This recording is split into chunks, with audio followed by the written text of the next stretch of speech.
Hello everyone, my name is FlareBlitzed here and welcome to my Let's Play of Ultraviolet, a quite a popular Yume Nikki Fangame on the Tumblr community and the Yume Nikki Fangame community and other communities aside which are also associated with the Yume Nikki itself. This particular one, yeah, as I said, it's quite popular, but it's also one which is quite difficult to make it work if you don't know how to run it properly. So basically, you can't just download the game and expect it to load up. You have to first of all set your systems locally to Japanese and then download the game, because it's something to do with files being downloaded in the correct name. But anyways, let's go into this and see how and why Ultraviolet is a game as it is. Like it is. Are we just spawn naturally, not like the controls on the okay. Just simply go on one of the arrows. Okay, game's instructions: bed within the dream room. Repeat the flow shown above. Explore the inside of the dreams freely. If you examine a person or an object, try doing it with an effect item. Effect equipped, sorry. Menu screen effects, choose one. Choose wisely. And then move, select arrow keys, decision. Cancel menus, potential shift. Wake up for your dreams, how to save in your room and your house through your PC. Okie dokie, cool. So I was wondering why we couldn't actually access the controls, because it usually shows up on as soon as you actually open up the game for the first time. Oh, it has like a little interface like Yume Nikki, which is very nice. Good. Okay, so window.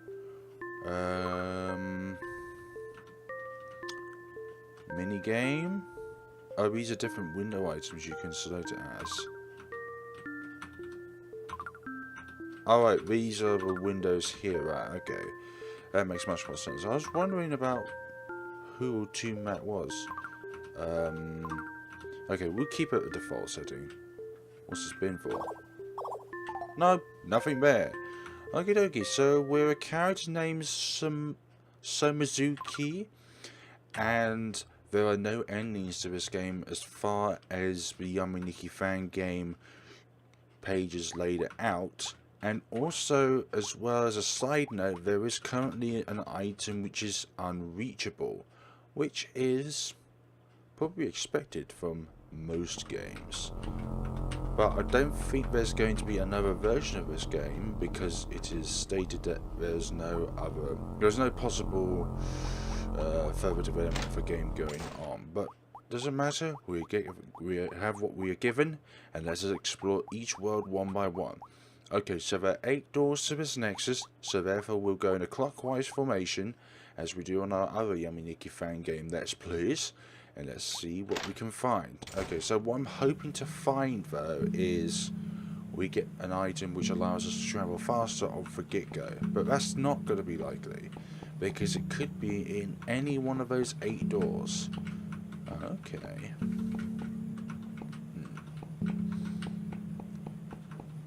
So yeah, when you initially download the game, you have to set your system locally to Japanese, otherwise the game just will not open up properly. Literally, it just crashes when you go into full screen, or when the game just decides to go full screen automatically, it just does that. Okay, so we're in sort of a bar environment. I wonder what this probably influences upon the dreamer herself. Sometsuki, sleepwaker, lucid dreamer. And there's also another Yume Nikki Fangame I want to play, lucid dreamer and answer prayers. Do those within the next 2 days. Okie dokie.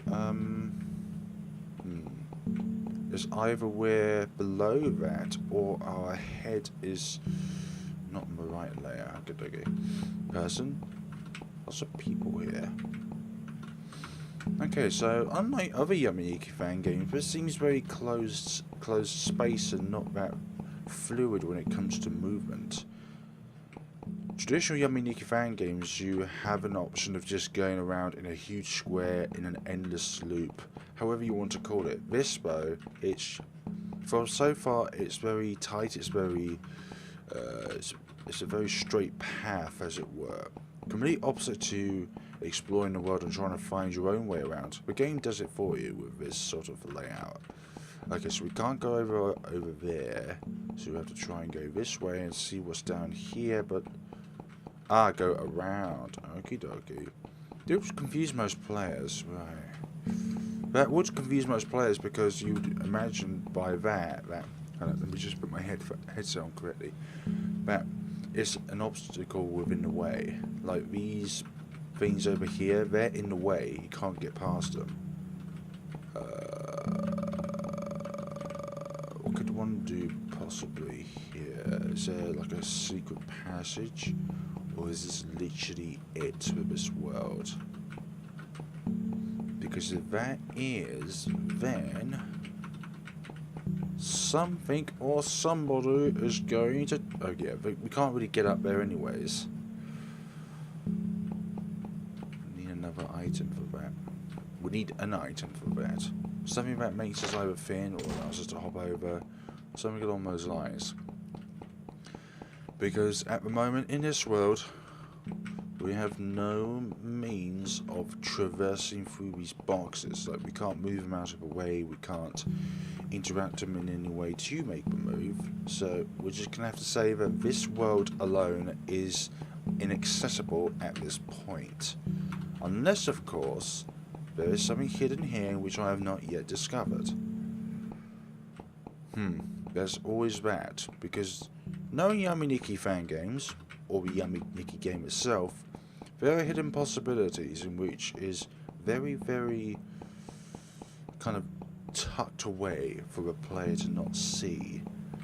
Okay, I didn't explore this way yet. Okay, let's go this way before... let's go this way before assuming that there's nothing here. Okay, I can't see. I thought that the level did not load up properly, but we literally can't see. Okay, we're going to need a light source for this area, so I'm going to... Yeah, back to my original assumption, there's nothing here. We need a light source to go through that area, otherwise we won't be able to see it all. We need a light source. There are certain areas within these games where you just need a light source to be able to explore. Oh, there's this way as well. We can go through this guy. Yeah, I'm not lying. We can go through that guy. That guy's like a phantom or something. Steps. We can go up here. God. This is a very untraditional layout, and I like it. I'm not used to this idea that normally these obstacles would provide a means to block or be able to delay a person's ability to maneuver around, but I kind of see where these paths go if you explore enough. If you explore thoroughly, you'll be able to find mysteries, and this is something which I have not expected from Yume Nikki Fangame. It's this idea of something which looks like from a normal point of view hinders your movement, but actually it is somewhere which you can go. Ah, that guy we can use to teleport around. Okie dokie. Ah, there's much more here than I thought. There's much more here than I originally assumed. There's much more here than I thought I was going to transpire. Right. So these apartments have a heavy influence upon night behaviour. More traditionally so, nighttime at a bar behaviour. Just because of the numerous amounts of boxes, numerous amount of cupboards, you could... Oh! Sheesh, I didn't want to do that. Okay, I'm going to assume there's nothing in this particular area. So let's go somewhere else in which we can explore and try and find somewhere there. But where exactly can we go through here? Oh yeah, and then Anna asked me as to why I do so many Yume Nikki fan games on my channel. And I give myself a very, very obvious answer to that question. I'm thinking, why not? Why not do such thing? why not explore the games that you love and within the same sort of vicinity of genres, same sort of style, but just a different format, different environment, the same kind of game, just labeled differently, maps differently, created by a different developer, but still has the same or similar concept behind it. I am not restricted by what I can let's play, or record, or want to explore, so just deal with it. Deal with my content, and if you don't like it, well, there are other options in life in which you can explore. You're not forced or subjugated. Oh no, I just seen that in the corner. Let's just explore everywhere else first before going near her. Okie dokie. Okie dokie dokie dokie dokie dokie dokie dokie dokie dokie. Okie dokie dokie dokie. There's not a lot in the ways of lighting level, but can't interact with her. Damn it. What the heck's going on? I just want to help. Or maybe we're one of those sort of people that can't help either, so we're in just the same boat as she is. Let's just leave here and go on our merry way.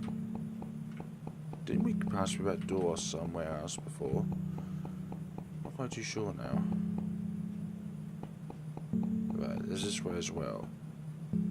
You went through. You went through there, didn't you? Yes. Thank you for giving me the heads up by going that way. Otherwise, I would have never figured that one out.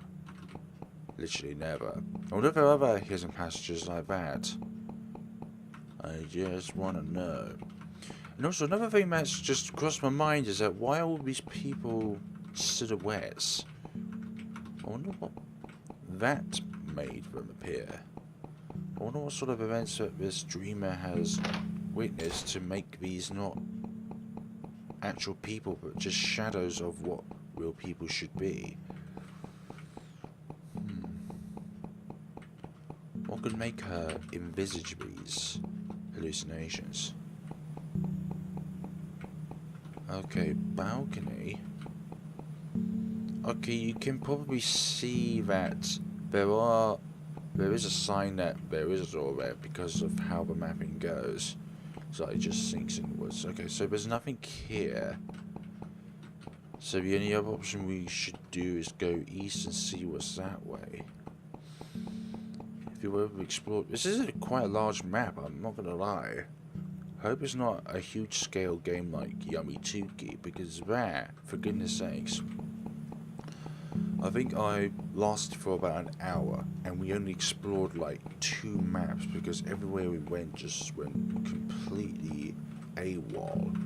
Because literally you go to one end of a map, it takes a good 2 minutes to go from one side of a map to the other. Okay, only these silhouettes in any way special. Or we just keep going round and round and round in circles until we realise that there's absolutely nothing here. Let's be on the lookout for any other hidden doors on our way.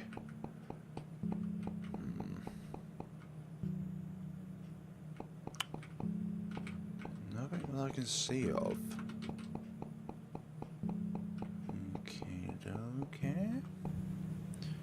I remember in these games that it's not always about getting items. There's also the exploring matter as well, and exploring the game is just as important as discovering the items and the effects within the game. Still wonder about that little girl that's just hiding there. What caused her to hide there? Also, more to the point, what made the dreamer envisage that girl hiding there in the first place? Because my theory about dreams, in particular with the Yume Nikki Fangame sort of universe, is that it's impossible to dream or lucid dream of something if the dreamer itself has not seen something which has triggered that experience to transpire. Like, it doesn't have to be the same materials as that event, but the similarities between the events that they've witnessed in a real life scenario and in their dream. The entities can be different. It's just the event itself, or the effect itself, which is similar. Okay, this is quite a Neo world. Golly. One of my least sort of eye-friendly sort of scenarios that I can come across, because everything's just so bright. It's like there's nothing to tone down the environment, nothing to make bright colours stand out and dimmer colours stand out, because everything just seems the same to me, apart from the actual colour itself. Everything is like this. Damn it. Damn all of these. Golly. And if I was ever to make a Yume Nikki Fangame myself, the only sort of bright environments I would put into it are like deserts or snowy scenarios.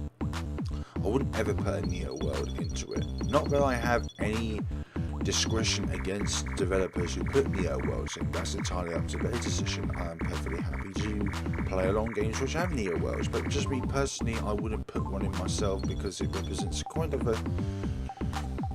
It's a really happy scenario, yes, because it's all bright colours, but for me, the essence of playing a Yume Nikki Fangame, or a Yume Nikki game itself, or any sort of dream game, is to explore the insides of the mind of a dreamer, and not all the time it would be a very positive aspect, and at the moment I just seem to be going around in circles, which is something I do not like. One thing I do not condone is circles. Another thing I saw in the Yume Nikki Fangame community is that there is one unreachable item, and it's called spider. That thing there certainly resembles a spider, and that thing as well up there. So, these are all faces actually. I just realised, smiley mouth and his eyes. So yeah, this game, unlike Yume Nikki, is very directed. The paths are very clear, but the maps themselves are still very easy to get yourself lost within, because of how many paths there are.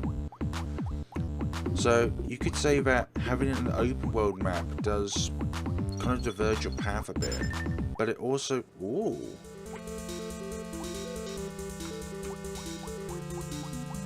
Oh. That is one thing I did not expect. What the bloody heck, my eyes! I can't get used to this environment. I see, right, so it's going from out, in, okay. I just can't get used to that sort of change.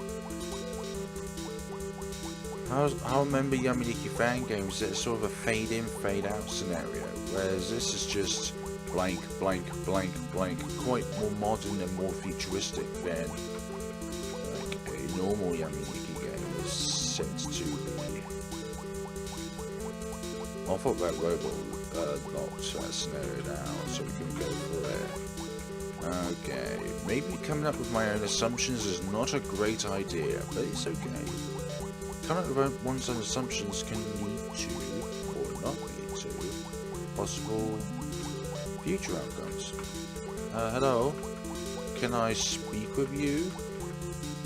Can I speak with you, please? Pretty please. Pretty please, can I speak with you? Oh. Well, you haven't got a face, so I can't really speak to you because you can't speak back. We can walk on these.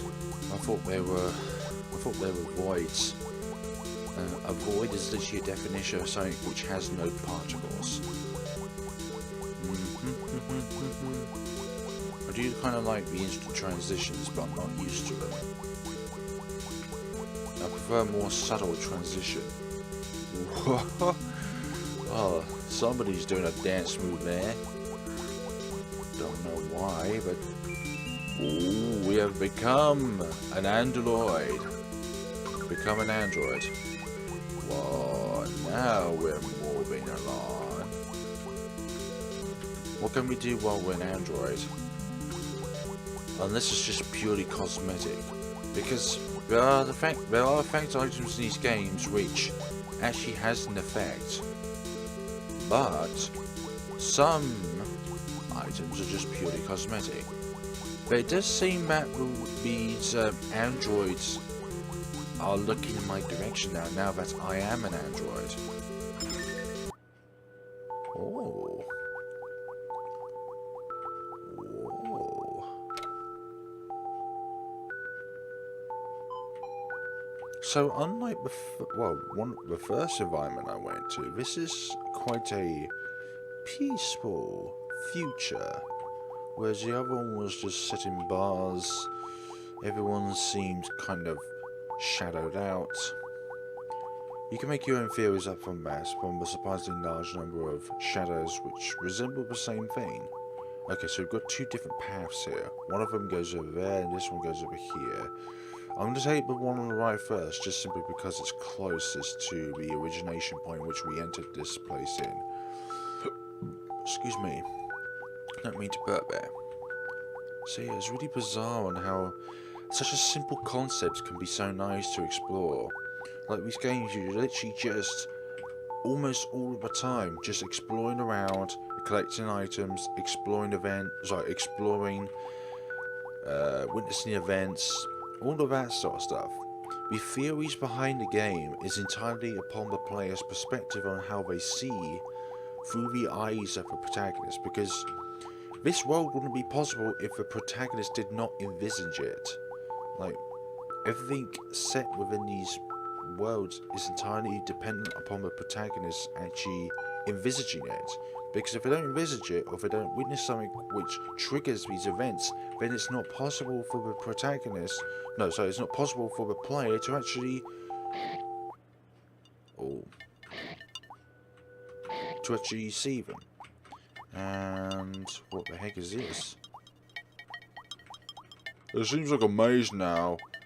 And we've drawn into a world of pencils.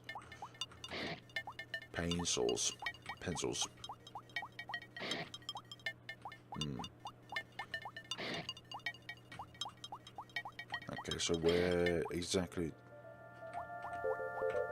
must be another path somewheres.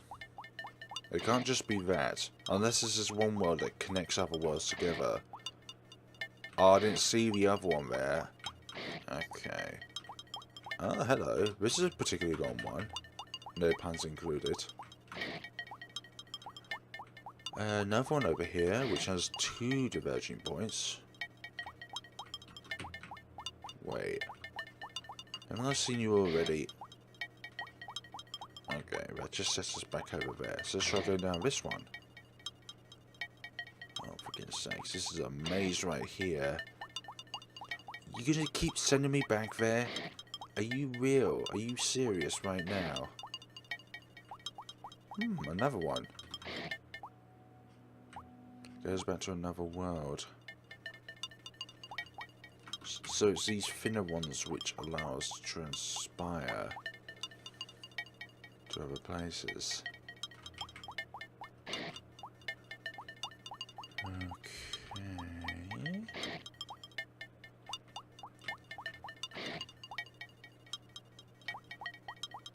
I wonder if we should just go back to the beginning and explore the rest of that tube-like world. That probably seems smart for now, but it's just getting back there which is the problem. Like, literally, we're going round and round in complete circles at the moment. Aha, there's the original one. That's the almighty lovely one which we originally went through.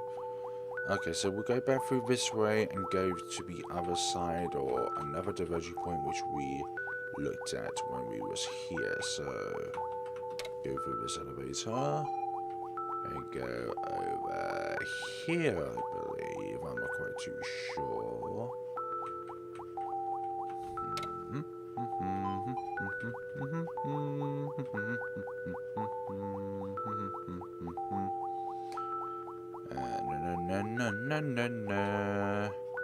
Wonder what Yume Nikki Fangames are being made in 2017 at this point. On 6th of March 2017, what Yume Nikki Fangames are currently being made? Don't just put down Sometsuki, because that is literally one that's in continuation. And we got ourselves an egg. Hey. Ah, we can go down here then. So there are ones which glow like that. There are other ones which don't have that glow on top. Whoa. Frame rate issue. Okay, I rendered it wrong. Okay, damn it, that's okay. Nah. Yeah. Yeah, some of these don't glow on... One of them didn't glow on top, which was one we entered through. But the rest of these do. Remember seeing an egg item? So what does it mean? Oh, there's another vending machine. We don't have any money, so we can't buy goods. Maybe that leads to something. Something else within the game.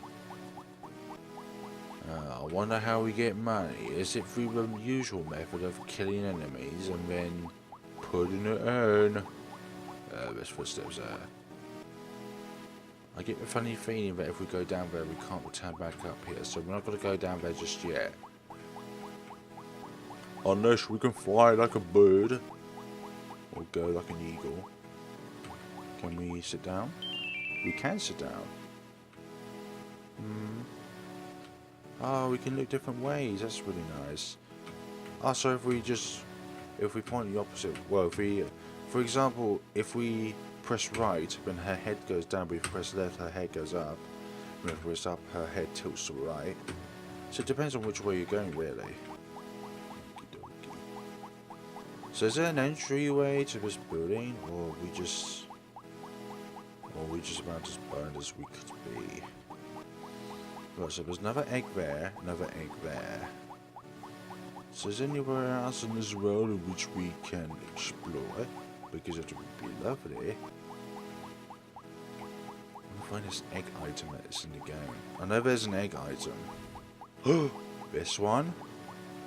Yes! I knew it. Well, that is perfect. That is literally perfect for us, because now we have a means to go back to the dream world if the scenario needs to be like that. Okay, so we're going to wake ourselves up, and that's going to end off the episode here, because I think that's enough exploring for one day. So that is the first part of Ultraviolet. I hope you enjoyed as much as I have. This is kind of a different intake to Yume Nikki. It's sort of a similar scenario to Sometsuki in its way of not just making it a game. Oh, where are my options? I would like to be able to save the game. Ah, here we go. Okay, that was really weird. I didn't end up. Okay.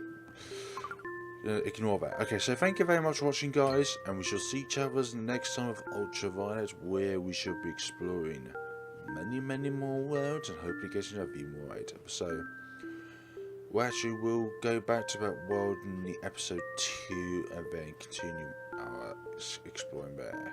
So, have a good day, folks, and take care of yourselves.